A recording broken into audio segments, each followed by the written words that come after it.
the Mindset Athlete Podcast, and I'm your host, James Roberts. I'm a two-time Paralympian and owner of James Robert Fitness, which is an online training, nutrition and mindset coaching business. First of all, I'd like to thank Lauren Williams for suggesting this quote to the show. An athlete is a mindset. It's how you prepare, think and execute. Not because of some elite status or physical stature. Anybody can be an athlete. By Chris Harth.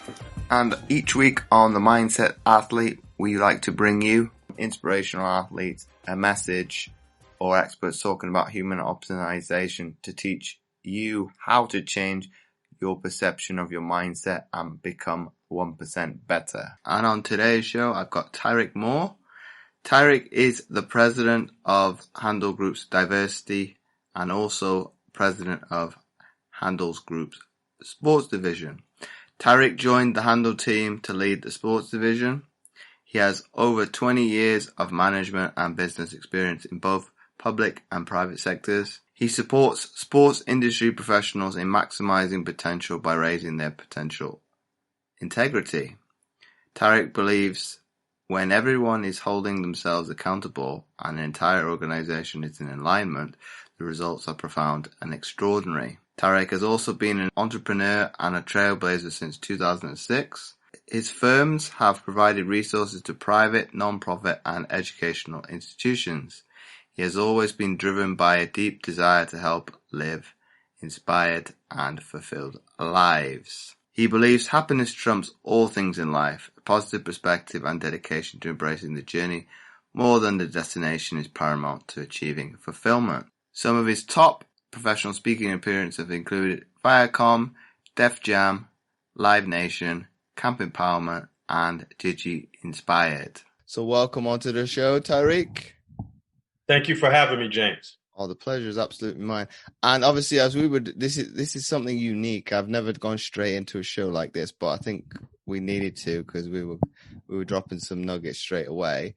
But ultimately, to give some context to the listeners of what we were talking about very much of diversity and inclusion and looking at the component of, and I'll give it some exclusive because it's the people that listen. I had an idea pop into my head this morning of, is diversity inclusion a narrative that is either competitive or comparative? And you raised a good point in terms of you've gone to Harvard University, BU, and ultimately you're the leader of the sports division and also the diversity division as of June this year. And you were talking about, well, it doesn't separate me from the rest of the crowd. Can you explain what you mean by that? Absolutely. So there is a challenge, and it's an inner dialogue challenge, and we'll go into inner dialogue and all that stuff a little bit later in our theories and beliefs, which really act as the source of our results. But there is that inner dialogue for some folks that are no longer in a disadvantaged state in their life, that they're not equipped to really speak to certain challenges that do exist for those who are inside of those depressed conditions and those challenged conditions. And what I was saying before we actually came on air is that I disagree with that. I think we're absolutely equipped because there is a shared experience and a commonality in experience that we can testify to. I was about to share with you, or then we press go, that I was driving. This was some years back. I was driving down the street in Manhattan, in New York City, and passed a parking spot in during rush hour, happy hour time. If you are from New York or even downtown London, I would imagine, right? During that time, if you pass a parking spot, that is prime real estate. Okay. So I saw it, I backed into it, right? Parallel park. And then I see police lights behind me. Whoop, whoop, whoop. And I'm like, that's interesting. And they asked me, license and registration. They asked me for my information. And I asked, absolutely, I'll give it to you. But what is it that I've done in order for you to request these things, in order for you to stop me? And he said, you were going the wrong way down a one-way street. Now, in order to parallel park, you have to go backwards. Right? And it's a one-way street. So, and I said that. And the officer said, oh, you're trying to get smart? Are you trying to be a wise ass? And I'm like, wait a minute. What? So understanding the experience, of being a black man, in America and, in abroad, I'm imagining, I kept my hands, on the steering wheel, no, quick or sudden movements. I made sure that I presented a non-threatening appearance, right? Because these are all the things that you have to focus on unfairly when you are in this position as a black man. And it didn't matter that I went to Harvard or BU or Kent, or that, I'm president of two divisions in an organization, or none of that mattered in the moment, because of the shared struggle and shared experience that is reflective of systemic inequality, oppression, and racism. That's just as simple as that, right? And I was arrested that day, by the way. I won't go deeper into the story, but it was crazy what I went through. And I'd like to say that, I was arrested for being a black man driving a Mercedes-Benz in Manhattan. Right? That's why I was arrested. So no matter what, I wouldn't want anyone to feel that they are no longer tethered to the experience as far as being in a challenged circumstance, whether it be financially or socially or anything like that, and have that impact your desire or your what you might believe your effectiveness would be in speaking to a challenge that exists for everyone. So even if you're not in that, even if you're a white person or anything like that, you still, if you feel so impassioned to do so, should speak to it. But absolutely, if you are a person of color or a person from a marginalized group in society, regardless of where you've ascended to in your life, you should absolutely feel just as emboldened as anyone else to speak against that which you know is unfair and not right. Well, and I think where the police officer's gone wrong, you're taught on your test to not park going forward into a space because you go up on the curb. If you'd have done that, you'd probably be pulled over as well. But so you see the dilemma, right? It really wouldn't matter. In that moment, I was going to get pulled over no matter what, because of, the way systemically unfairness is doled out in society. So what would be your view then, Tyreek, on sport? Because ultimately, sportsman to sportsman, mm-hmm. we deem it as just, transparent, and all the things like that. But do you think there's underlying racism in sports a little bit? So what I'd like to get into in this space is really DEI, diversity, equity, and inclusion. It's a term, it's a catch term that everyone uses. DEI. But let's break it apart, right? Let's really go into it. So diversity is the presence of difference within a given setting, right? Diversity includes things like race, gender, ethnicity, religion, nationality, sexual orientation, all of these different things, right? That's diversity. Equity is different. Equity is the guarantee of fair treatment and access and opportunity. I want to stick a pin in the opportunity and access piece in equity. I'm going to stop there. I'm going to jump over to inclusion. And inclusion is really really about bringing traditionally excluded people or groups or individuals into processes, into activities, decision. It's about making them feel wanted, that they have also have equal access. It's about including folks with different identities inside of the establishment and making them feel heard and making them feel wanted and appreciated for their differences, understanding that those differences bring about value, right? But I'm going to go back to your question now. Now that I laid that out, I could go way deeper into that because I'm really passionate about that. But there are certain sports that are absolutely exclusive simply because of the barrier to entry because of finance. I grew up in the South Bronx, New York. The South Bronx is the poorest county in New York State, right? And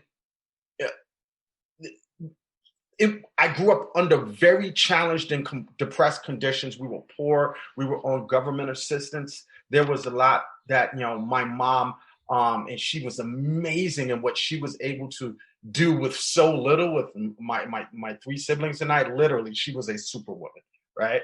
But being able to, join a golf team, right? Or to play golf, that was not anything that I could do.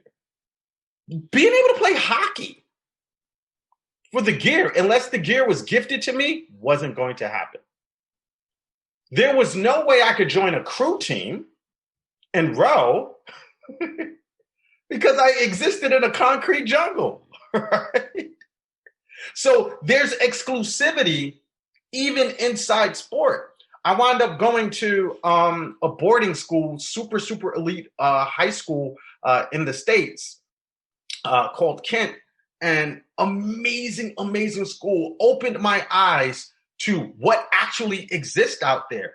I had a roommate, and he was flicking around this stick with the net at the end, and there was a ball in it. And I was like, "What the hell is that?" He was like, "It's lacrosse." I was like, "What's that?" Really, I'd never seen it or heard about it before, right? Because there's an exclusivity to that based on what your socioeconomic upbringing and experience and placement in society is. So to answer your question, it exists inside sport too. There are certain sports where you're just not going to see a high percentage of people from disadvantaged experiences, neighborhoods, and environments. Just not going to happen.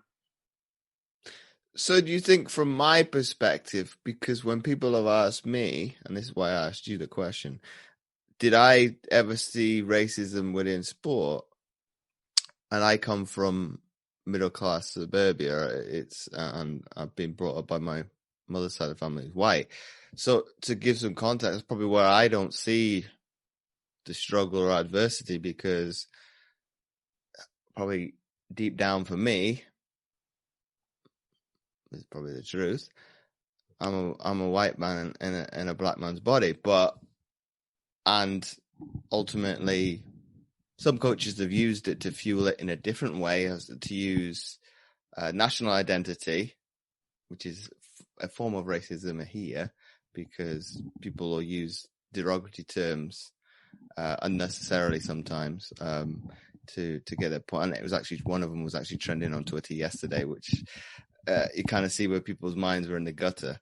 Kind of say, well, okay, I don't really to read past that feed. I know exactly what that's about, and I'll leave that alone. But for me, I probably had enormous amount of opportunities, and probably because of my parents being in the forces as well. And we were discussing this actually today, of what kind of environment that is. Probably like a melting pot, because there's multiculturalism, there's mixed race is not looked down upon. It's normalized. It's like, well, your mother might happen to be Asian, white, black, whatever. You are viewed as you, because we are ultimately in that evolutionary cycle of every 3 to 5 years, you're moving. So you're having to reestablish new friendships, new cliques and things like that. So you're all in the same predicament when you start off with, well, I've got to get to know people again, and we're in a similar position. So I think for me, it gives me a different sense to the argument. And yes, I did crew, but later on, and I'd never seen it other than on television of Oxford and Cambridge, which is putting it on another pedestal, on another level of those institutions, right? World renowned with Harvard, Yale, Brown, and the Ivy League schools. Ultimately, I've probably offended a few of them because I've not named all of them, but I think they could. There's probably too many to name. But ultimately, you just mentioned those two institutions. Your social status elevates, and if you happen to go to one of those, it opens doors. So absolutely, I think what you talk about of, well, the sports even I did, swimming, not predominantly, well, it's not predominantly, it is predominantly a white sport. You are seeing little sprinkles of other races come into the fore. And I think the Asians have started to do very much, like blacks did in track and field. They are now finding a position to find a foothold in something that was once upon a time, out and out 100 meter dash.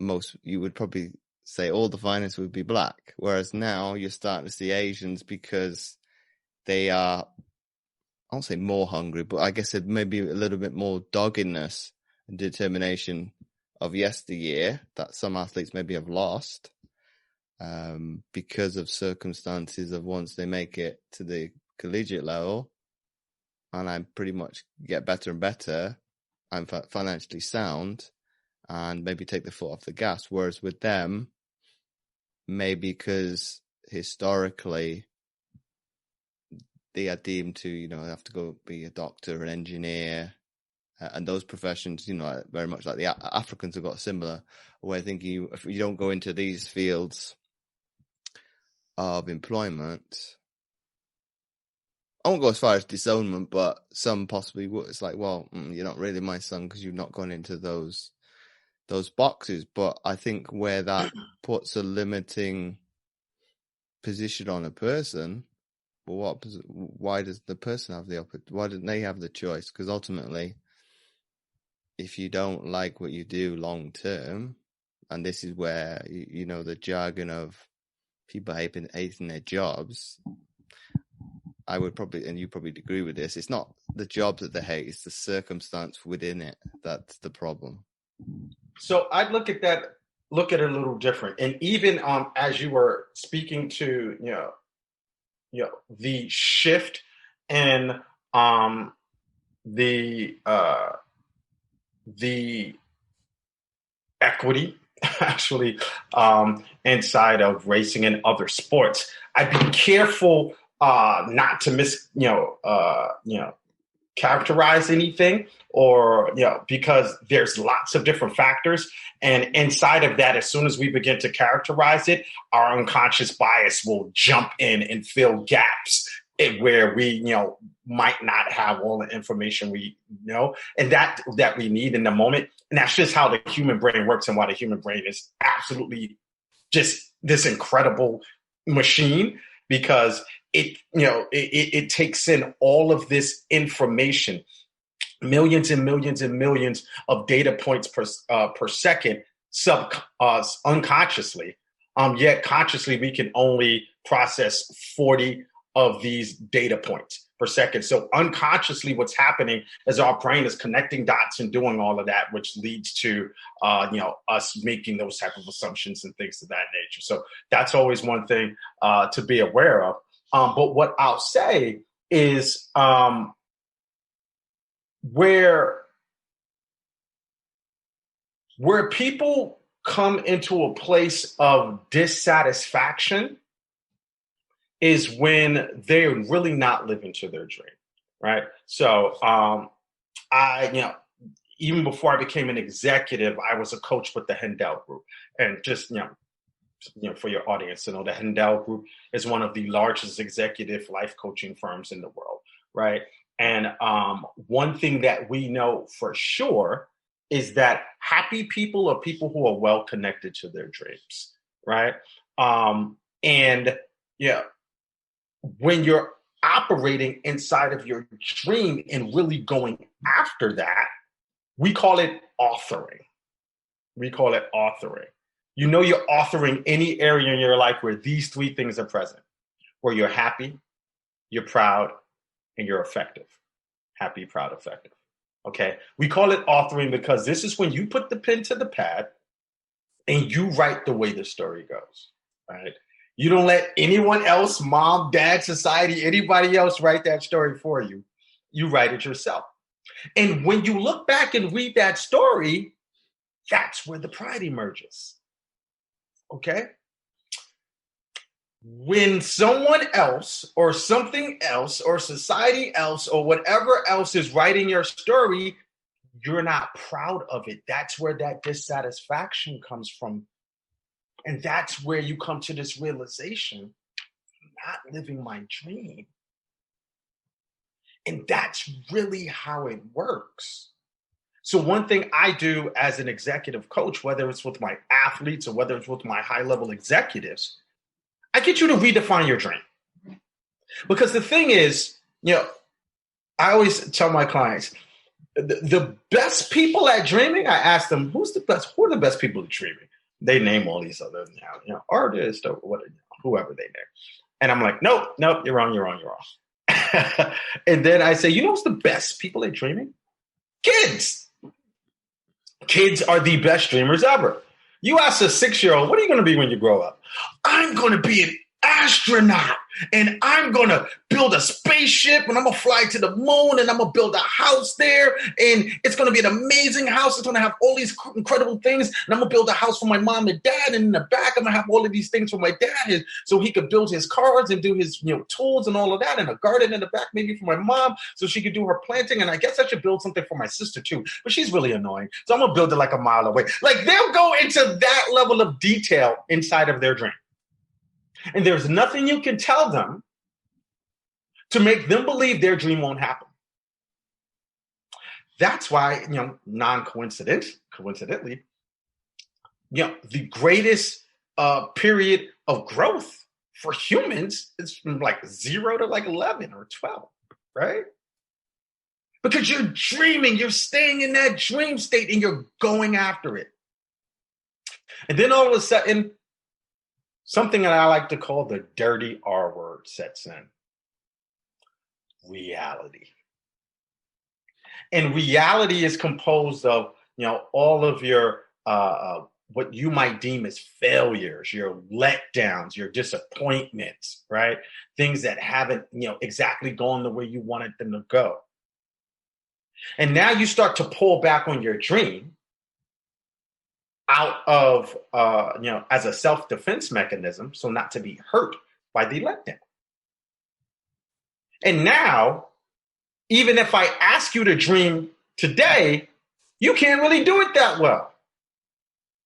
Because even when you dream right now, your dream is tethered to your reality. So the first thing I do inside of my coaching, I reattach you to your dream. I get you back focused on what the dream is. And when I say dream, I never want people to confuse it with like fantasy, like rainbows and pots of gold, like unicorns. No, nothing like that. All a dream is a designed result. That's all it is. A designed result. So I get you back to creating that designed result. And once we get there, I said, great. Now I'm going to partner with you to create an action plan to bring that to fruition. But in order to do that, we have to remove all the pollution in our minds. That's really the problem, right? What we know for sure is that, actions produce results. Remember, dream, a desired result. Your actions are driven by your inner dialogue. We've identified 3 main voices in your inner dialogue. It's the voice of fear, that we call it the chicken. There's another one we call the brat. And it's the voice of stubbornness and entitlement, like a little 13-year-old brat. Like, I'm not going to do that. I don't want to do it that way. I want to do it my way. Why should I have to do it that way? That's when we have those types of thoughts in our head, that's our brat talking. And then we have another voice called the weather reporter. And that's the voice of the victim. And it's just like the weather reporter on TV. It's hot outside. It's cold outside. It's raining. It's snowing. They're just reporting on what's going on out there, but they're not having an impact on it. So when you're in a weather reporting mode, you're putting yourself at the mercy of the conditions and the circumstances around you that prevent you, in your mind, from having that which you desire. Whenever you say, yeah, I would do this, but a weather report is about to come after that. Right? And what we do, and this takes us back to what we talked about earlier, we teach you how to author, which is the opposite of weather reporting. Right? So that's a lot of, how I approach folks who are struggling inside of their sport, in they're unhappy, what's going on inside of their sport, inside of their careers, right? Their executive careers or whatever they're doing in their career, inside relationships, families, right? With their health, fitness, emotional health, mental health. I help them by having them understand these things and then building out what's necessary to overcome them. I give you tools. I teach you how to use the tools. And then I work with you. I partner with you to make it happen. And at the source of all of this, 3 main things, right? Your beliefs, your theories, and your traits. We call that the source of all results. Beliefs, theories, and traits. Beliefs are hard-packed assumptions. They exist passively in our minds. The thing about a belief, if you believe it, you will prove it. Guaranteed. Guaranteed, right? If I believe, James, have you ever believed today's going to be an awful day? This is going to be an awful meeting. And it was great? No, it's typically awful, right? That's typically how it goes, right? Oh, this is never going to work out for me. Guess what? Turns out not working for you. Because what we do is we gather evidence to prove what we believe. We'll figure out how to prove it because it's our personal law. What I show you how to do is to identify the beliefs that aren't in concert with the results that you want to produce. Because how this whole thing works, beliefs, theories, and traits inform your inner dialogue. It triggers one of those 3 voices, right? Your chicken, your brat, or your weather reporter. That inner dialogue drives your actions. Those actions produce your result. Okay? So what we're trying to do in this whole thing is to identify what's the source. And then once we identify the source, we zoom in on it, and then we do what's necessary to eradicate it. Right? Theories are similar to beliefs. Theories haven't crystallized into a belief yet, right? Theories operate in more of a hypothesis state, right? If X, then Y, right? If I have this conversation with my coach, then I'm going to end up in his doghouse. That's a terrible theory, right? Because what that's going to have you do is silence yourself and, commit to a state of dissatisfaction because you're not being heard, right? So remember, I told you the source informs your inner dialogue. It always triggers one of those three voices. That theory that I just gave you, if I talk to my coach about, something that I had on my mind, then I'll end up in his doghouse. That's going to trigger one of the voices. It's going to trigger your chicken. Your chicken, one of the main things your chicken does is it helps you avoid stuff. I'm going to avoid having that conversation. Oh, he looks really busy. I shouldn't bother him. I have all these other things to do. I'll do them first and maybe talk to him later. Later never comes. Right? So what happens then? Your chicken takes over.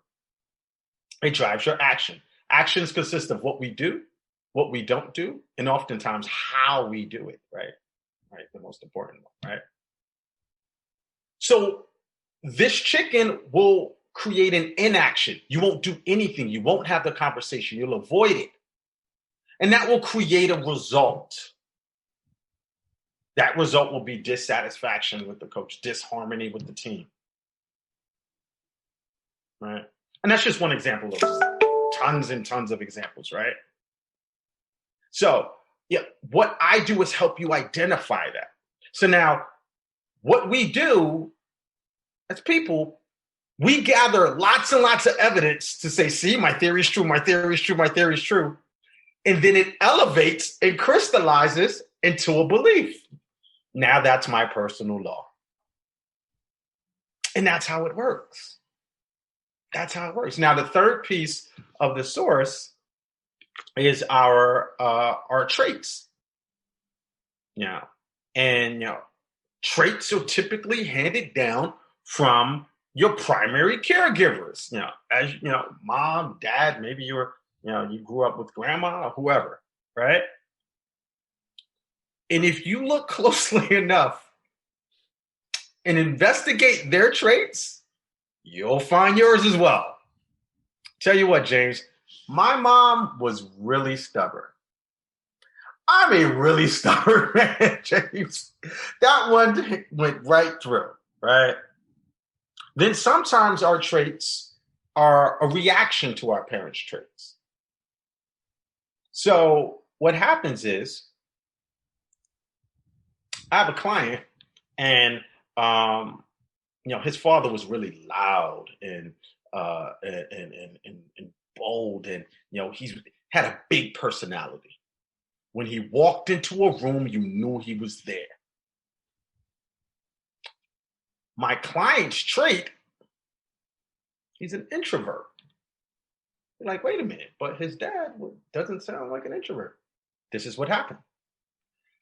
Every time his dad walked in a room that he was in, my client got a little smaller and a little bit smaller and a little bit smaller. And eventually, introversion took over. So his trait was still a function of his dad's trait. And what we need to do, and this is what a lot of what I work with my clients to do, is help you take down these traits. And I have tons of tools to help you take down these traits, right? Because let's say I have, a stubbornness trait. As an athlete, that's not really going to work out. Because that stubbornness is going to inform my inner dialogue. The coach wants me to do that. I don't want to do that. I've been successful doing it this way ever since I was a kid. Why he wanted me to switch my form?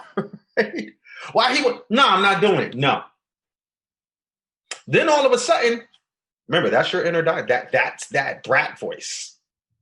Okay? That's going to drive an action. You're going to talk back to the coach. You're going to provide resistance to him. You're going to, or her, you're going to really be a challenge to the coach. And that's going to produce a result. You're not going to be who you were meant to be. Your dream that you had to be this high-level athlete, that dream is now deferred. Why? because you never leashed that trait all the way in the beginning. You never leashed that stubborn trait. So you never realized your dream. Now you're sitting in a state of dissatisfaction. You're saying, I wish I would have, I knew I could have, I had enough talent to, right? You've heard that a million times. I've heard. I know, I'm sure. You are a very high level athlete. I probably said it. I've probably said it a few times as well. I didn't want to say that personally. I'll let you say that. I was just going to say that you heard it from a teammate or a friend or something. No, I guess people can accept that. That's me being honest. It's me being transparent. Right. I've been right. in similar situation of exactly some of those traits. I've been the bigger person eventually as well. It's not getting me anywhere. What have I got to lose by going against my own traits? And I soon learned to communicate better, thus reap the reward. So what you were able to do is leash that trait. That's like a superpower, by the way. I just want to let you know, kudos to you. You have a superpower. Because the large majority of our population, human population, can't do that. You know what a large majority of our population says? Well, that's just how I am. This is just who I am. My mom is like this. My dad is like this. My whole family's like this. That's what a lot of people say. And they don't know that they can do something about it. So I help them do something about it so that they can achieve their dreams. So, Tyreek, where does integrity come into play with all that then? I love it. Thank you for asking that question. So, when you're not going after your dream, you're really not in integrity. I'm going to define integrity in a second. Oftentimes, what's preventing you from getting to your dream is an integrity problem. So let me define integrity. Our definition for integrity. Integrity is when your head, your heart, and your actions all align with your highest values. It's when you keep the promises that you make to yourself and you make to others. Right? So let's say that we'll stay in the athletic space since that's where we've been. Let's say that I'm trying to be this high-level athlete, doesn't matter the sport really. And taking care of my body is a big part of that. Yet I'm eating an entire pizza pie every night. I'm out of integrity. And this is a really simplified, example I'm using, but I'm doing it for a reason because I think it's going to push forward the point. Remember, integrity, head, heart, actions align with your highest value. My highest value for my body is to be in good physical shape, to exercise, to eat well and take care of my temple. That's my highest value. If I'm eating an entire pizza pie every night, that doesn't align with my highest value. My action doesn't align with my highest value. So it takes me out of integrity. Once I'm out of integrity, the results will show. The results will show. If you're in a relationship, and you're treating your partner poorly, you're talking to them poorly,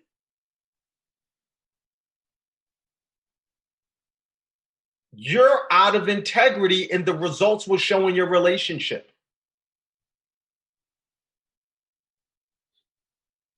If you're,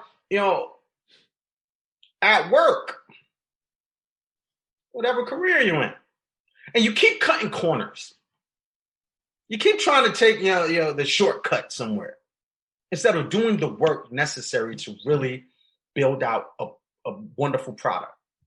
you're out of integrity. And the results will show. So one way to get you inside of integrity, one of the tools that we use, is we call it promises and consequences, right? So, we're running short on time, but basically, a promise is an action step towards your dream, right?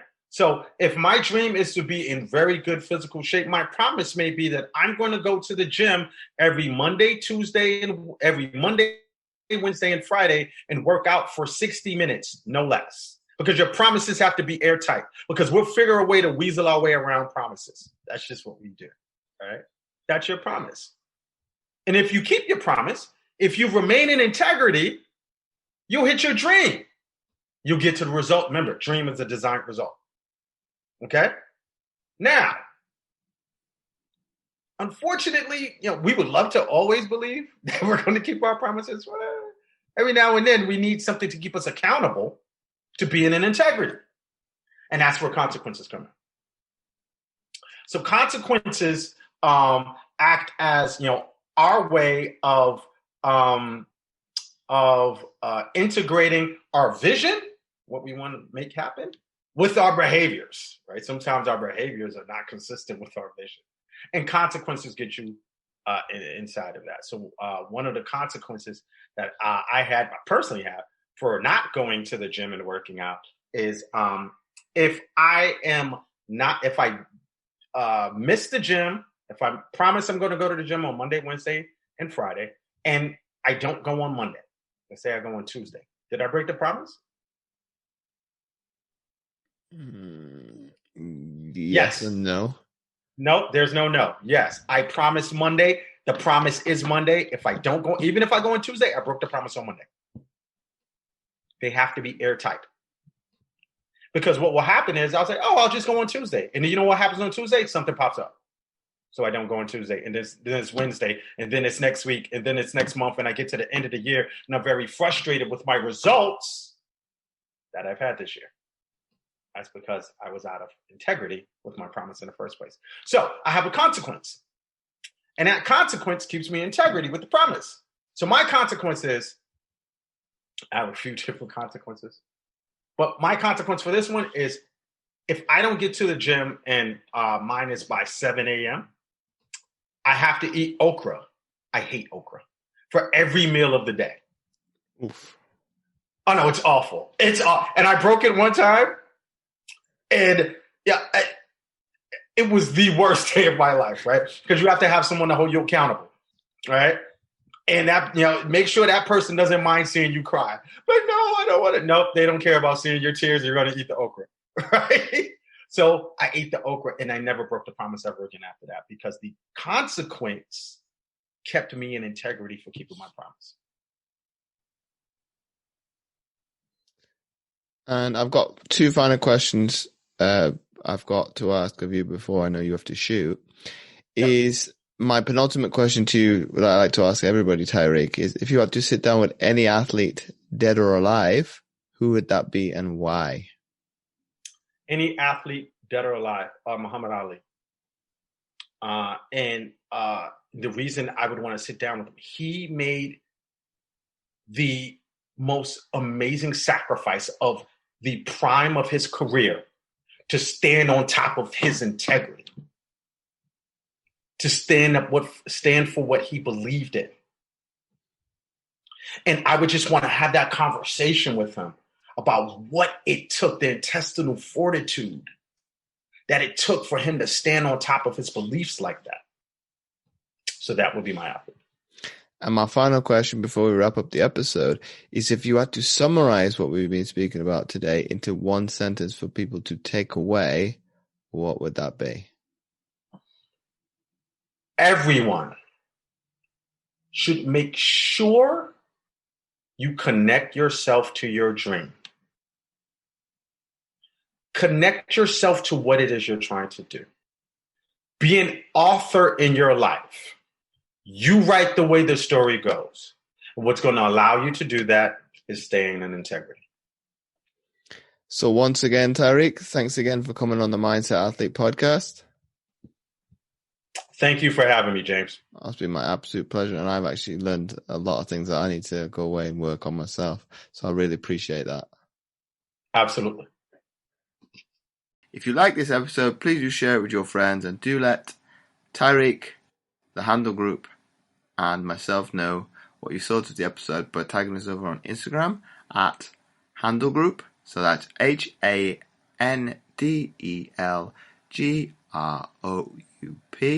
and at the usual at James O Roberts 11. Again, I'll spell that out for you. That's JAMES, the letter O, ROBERTS, and the number 11.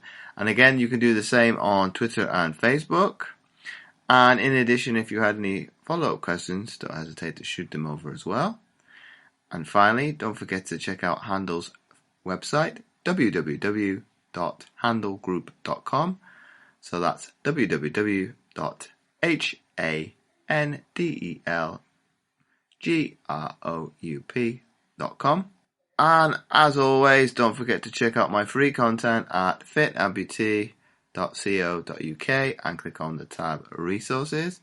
But not forgetting, I've also started a new Facebook group, especially for the podcast, which you can find by typing in The Mindset Athlete. And a special one, especially for this episode, Tyreek has included a free gift for any listener that tunes into this episode, which will be available in the unit section of my group, The Mindset Athlete. So do go check that out by typing The Mindset Athlete over on Facebook. All the links will be in the description. You can find all the show notes at mindsetgame.libsyn.com under the category General. So once again, thanks for listening, and I'll catch you next week for another episode of the Mindset Athlete podcast.